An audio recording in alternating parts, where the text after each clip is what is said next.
Switzerland সকাল ৭টা যেখানে জিতবে কে হারবে কে একটা বিশাল কিন্তু তফাৎ গড়ে দেবে, বিদায় নিতে পারে কিন্তু আর্জেন্টিনা। এবং সুইজারল্যান্ডের পারফরমেন্স কিন্তু যথেষ্ট ভালো। শুরুতে বলে নেই, যারা বন্যাতে পানিতে পানি আটকা মানুষগুলো যারা বিপদে আছে, আল্লাহ তাআলা তাদের সহযোগিতা করুক। এবং যে যেখান থেকে পারেন, বাংলাদেশের অনেক কন্টেন্ট ক্রিয়েটার আছেন বা আদার্স যারাই আছেন না কেন, তাদেরকে অবশ্যই উদ্ধার করার চেষ্টা করবেন। এখন পর্যন্ত কালকে দেখেছিলাম মেবি আমি 40-এর উপর মৃত্যুর সংখ্যা দাঁড়িয়েছে। মানে সোশ্যাল মিডিয়ার নিউজ তো অনেক সময় সত্য হয় না।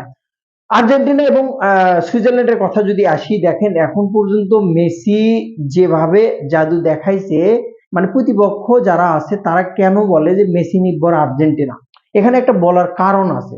কেন বলে? কারণ এখন পর্যন্ত মেসিকে নিয়ে এই বিশ্বকাপ, অর্থাৎ মেসি কিন্তু অনেক কিছু পেয়ে গেছে আগেই। সো আমরা যদি দেখেন 22 বিশ্বকাপের পরে মেসির কিন্তু জীবনে একটা 22 বিশ্বকাপের আগে মেসির জীবনে একটা পাওনা বাকি ছিল, সেটা হচ্ছে বিশ্বকাপ। এছাড়াতে আপনি যদি দেখেন যে ঘরোয়া লিগের মেসি অর্থাৎ ক্লাবের যে মেসি, সেই মেসির ধারে কাছে কিন্তু কেউ যেতে পারবে না। মানে সচরাচর 2-4-20 বছরে যাওয়া সম্ভব কিনা তাও কিন্তু অবশ্যই সময় বলে দেবে। মানে সম্ভব না, এখনো সম্ভব না। কারণ বুড়া মানুষটা এখন পর্যন্ত ইয়াং যারা আছে বাপ্পি কাকা, এদিন মাম্পে, হালান্ড তাদের সাথে টক্কর দিয়ে কিন্তু এখন পর্যন্ত বিশ্বকাপে গোল করছে। তার মানে তাদেরকে অলরেডি এখনো তাদের মানে যারা ইয়াং আছে তারা কিন্তু মেসিকে টক্কর দেওয়া লাগছে।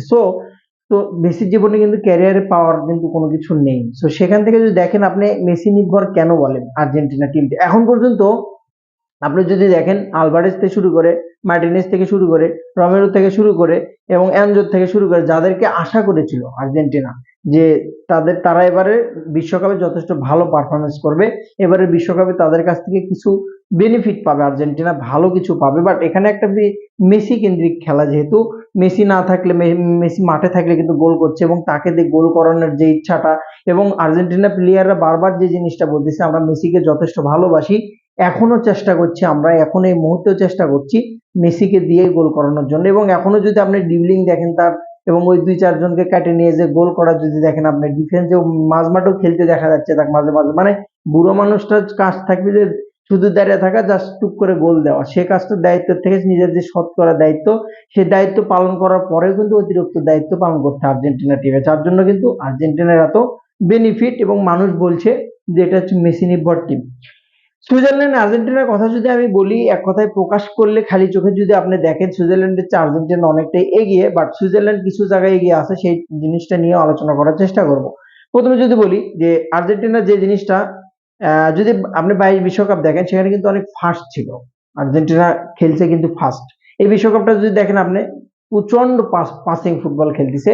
এমনকি আমারই যখন আমরা ক্যাপ ভার্দের সাথে খেলা ছিল, অনেকটা বিরক্ত লাগছিল যে আরেকটু যদি স্পিডে খেলতো, তারা কিন্তু খেলোয়াড়দের বয়স সবকিছু বিবেচনা করলে, হাতে গড়া কয়েকটা ইয়াং প্লেয়ার সবাই কিন্তু মোটামুটি এক্সপিরিয়েন্স সম্পূর্ণ।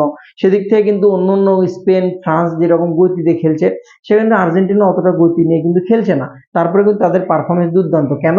তাদের মাঝমাঠটা এবং যদি ডিফেন্স দেখেন আপনি, যথেষ্ট ভালো পারফরমেন্স করছে রোমেও। এবং তাদের কিন্তু অনেক টিম আছে দেখি সাইড থেকে আক্রমণে যায়, বাট আর্জেন্টিনা কিন্তু আপনি যদি খেয়াল করে দেখেন, মাঝমাঠ থেকে বেশি আক্রমণে যাওয়ার চেষ্টা করে, ছোট ছোট পাসিং এ বল বাইর করে দেয়া।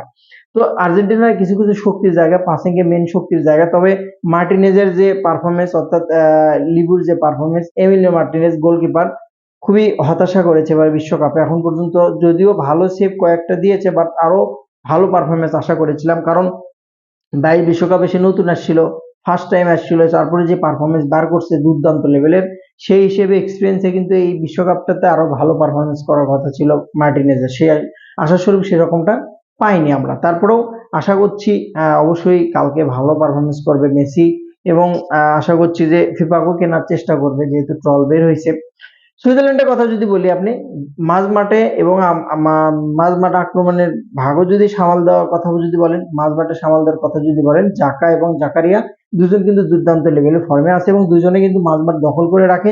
তাদেরকে ওভারটেক করে এবং তাদের যে ডিফেন্স, এই ডিফেন্সটা ওভারটেক করে গোল দেওয়াটা একটু কষ্টকর, যা আমরা আগের যে প্রতিপক্ষ খেলাগুলো হয়েছে তার সাথে কিন্তু আমরা দেখতে পাইছি। সুইজারল্যান্ডের মেন শক্তির জায়গা তাদের ডিফেন্স। এবং যদি দেখেন মাঝে মাঝে খুব দ্রুত ফুটবল খেলে, মানে পাসিং ফুটবল থেকে খুব দ্রুত ফুটবল খেলে, ফ্রান্স স্পেনের মতো কিছুটা। রানিং ফুটবল খেলে, তাদের শক্তির জায়গাটা ডিফেন্স এবং দ্রুত কাউন্টার অ্যাটাকে যাওয়া, যেটা কিন্তু আর্জেন্টিনা ভোগাতে পারে। যদিও রোমেরো ভালো পারফরমেন্স দিচ্ছে, ভালো ডিফেন্স দিচ্ছে, আশা করছি হয়তোবা তাদেরকে প্রতিহত করা সম্ভব। বাট শক্তিশালী টিম, কিন্তু টিমকে কিন্তু কোনোভাবে ছোট চোখে দেখা যাবে না, কারণ সুইজারল্যান্ড যে পারফরমেন্সটা করেছে, আপনি যদি দেখেন কলম্বিয়ার মতো টিমকে তারা কিন্তু বিদায় করেছে। আপনি চিন্তা করে দেখেন কতটা শক্তিশালী টিম ছিল কলম্বিয়া, এত ভালো ফুটবল খেলেছে। এমনকি আমরা আর্জেন্টিনা ফ্যান যারা ছিলাম তারা কিন্তু আমরা কলম্বিয়াকে চাচ্ছিলাম না, কারণ কলম্বিয়া এতটাই হার্ড টিম। তারপরেও আমি মনে করি যে সুইজারল্যান্ড যেহেতু কলম্বিয়াকে হারাইছে, তো কলম্বিয়ার চেয়ে এক অংশ কমও হবে না। তো হাড্ডাহাড্ডির লড়াই কিন্তু দেবে অবশ্য। চাকা এবং জাকারিয়াকে অবশ্যই কিন্তু ফলোতে রাখতে হবে আর্জেন্টিনাকে। সময় সাপেক্ষে বলে দেবে। সকালে অবশ্যই আমার ইউটিউব চ্যানেল এবং পেজের সঙ্গে থাকুন। ভিডিও বানাই, একটু কষ্ট হয় বা চেষ্টা করি, যদিও এখনো ভালোভাবে বিশ্লেষণ করতে পারি না, বলতে পারি না। আমার ভিডিওর ক্যাটাগরিটা এরকম, অনেক সময় ম্যাচ বিশ্লেষণ করি, অনেক সময় ফানি ভাবে পোস্ট করি, অনেকভাবে ফান পোস্ট করি। সো অবশ্যই সাথে থাকবেন। তো অবশ্যই ভুল ত্রুটি হলে বা টিপস দেওয়ার থাকলে কমেন্ট বক্সে দেওয়ার চেষ্টা করুন, কিভাবে বললে আর একটু ভালো হবে। আমার অনেক ইচ্ছা, মানে ইচ্ছা ধরেন 2-3 বছর ধরে লাগে আছি এটার পিছে, অনেক ইচ্ছা আরো ভালোভাবে কথা বলার। আগে তো ক্যামেরাতে কথাই বলতে পারতাম না। ভালো থাকুন, বেস্ট অফ।